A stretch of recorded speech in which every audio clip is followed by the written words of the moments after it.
Hi guys, आप सभी को माय यूट्यूब चैनल द्वार एकेडमी में स्वागत है। और आज मैं आप लोगों के बीच क्लास 10 का पार्ट 1 का लाइफ प्रोसेस इन न्यूट्रिशन यानी जैव प्रक्रम का सेकंड भाग लेके आए हैं, यानी कि दूसरा भाग लेकर आए हैं। ठीक, अब इसमें क्या है, मैंने अगली वीडियो में आप सभी को यानी कि न्यूट्रिशन में उपापचयी क्रिया के बारे में समझाया था, उसमें अपचयी उपचयी क्रिया के बारे में समझाया था। तो अभी इसमें हम आपको ये समझाएंगे पोषण की आवश्यकता, यानी कि हमारे लिए, आपके लिए या फिर वर्ल्ड में जितने भी लिविंग्स हैं, जितने भी जीव हैं, उनके लिए जो न्यूट्रिशन है वो जरूरी क्यों है। ठीक, वैसे खास बिन पोषण का कोई भी शरीर चलने वाला नहीं है, और कोई भी रिएक्शन, कोई भी क्रिया होगा तो उसके लिए हम आपको पोषण बहुत जरूरी होता है। ठीक, तो अब आगे चलते हैं। तो देखिए, जो पोषण है वो हमारे लिए ऊर्जा की आपूर्ति का कार्य करता है। किसकी कार्य करता है?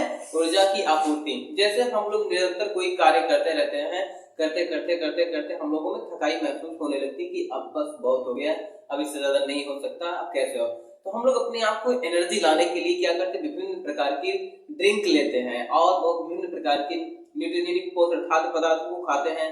तो हमारे माउथ में जाता है, माउथ में जैसे जाता है वहां पे क्या होता है, उसका ब्रेक डाउन होगा, फिर आगे जाएगा हमारे आपके आमाशय में। यहाँ पे जाने के बाद यहाँ आमाशय, आमाशय पहुंचने के बाद वहां पे क्या होगा, पाचन की क्रिया होगी। किसकी क्रिया होती है? पाचन। अब पाचन की क्रिया होने के बाद छोटी आंत में जाएगी, एक स्मॉल इंटेस्टाइन में, वहां पे एब्जॉर्प्शन की क्रिया यानी अवशोषण की क्रिया होगी। अवशोषण होने के बाद वो पहुंच जाएगा कहाँ?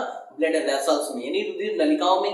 रुधिर नलिकाओं में जाने के बाद उन प्रत्येक कोशिकाओं तक जाएगा जहां पे उस पोषण की जरूरत होती है।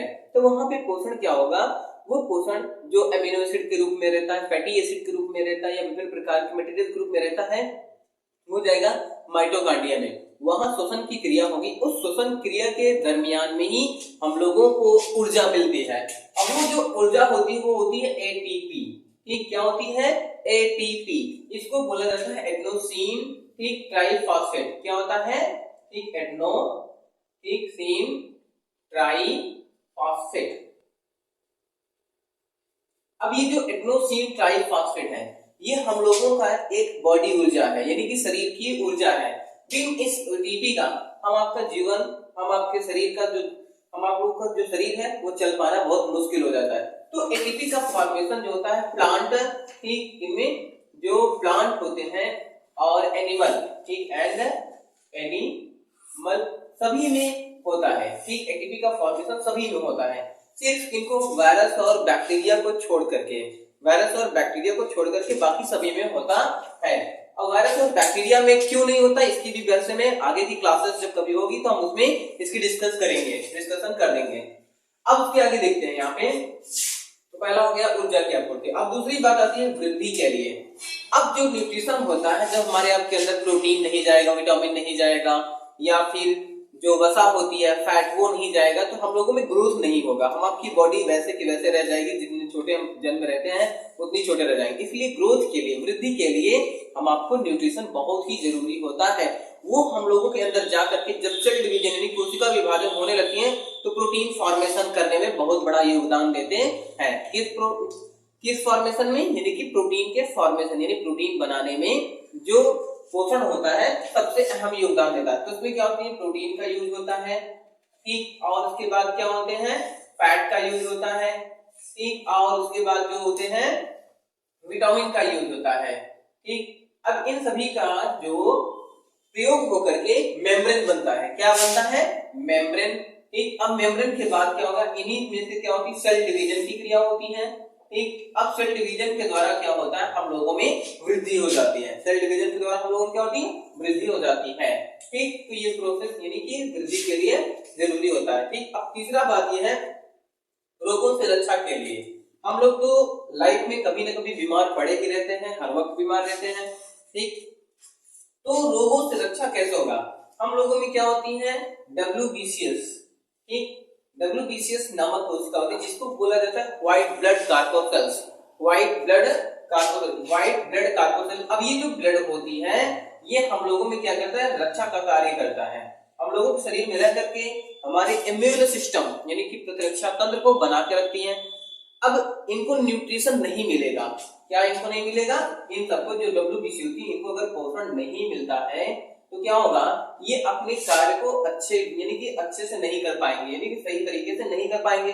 जब ये सही तरीके से नहीं कर पाएंगे, जो भी हमारे आपके अंदर, हमारे आपके बॉडी में जो भी हानिकारक वायरस, बैक्टीरिया या भी प्रोटोजोवन जो अंदर गए रहते हैं, उनको नष्ट नहीं कर पाते। जब नष्ट नहीं कर पाते तो वो हमारे अन्य प्रकार की कोशिकाओं को मार करके खा जाते हैं, नष्ट कर देते हैं, जिससे हमारी शरीर की जो गतिविधि होती है वो प्रभावित हो जाती है। जब वो प्रभावित हो जाती है तो हम लोग बीमार पड़ जाते हैं। तो आए दिन अगर हम इसका सही तरीके से इलाज नहीं करते तो हम लोगों को मृत्यु तय हो जाती है।